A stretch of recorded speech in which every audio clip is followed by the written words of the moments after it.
నమస్కారం. ఘంటారావానికి స్వాగతం. ముందుగా ప్రధానాంశాలు. కుప్పకూలిన దేశీయ స్టాక్ మార్కెట్లు. 1500 పాయింట్లకు పైగా పడిపోయిన సెన్సెక్స్.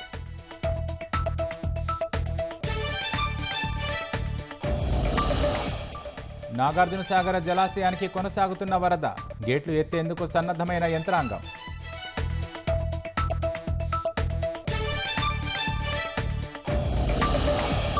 పాల్వంచ కేటీపీఎస్లో పాత కూలింగ్ టవర్ల కూల్చివేత. ఆ ప్రాంత సద్వినియోగానికి యాజమాన్యం నిర్ణయం.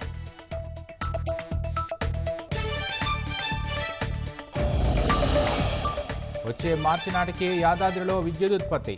పనులు వేగవంతం చేయాలని మంత్రి భట్టి ఆదేశాలు.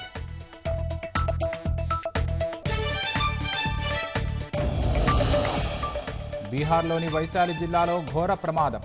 విద్యుదాఘాతంతో 9 మంది కావడి భక్తుల దుర్మరణం.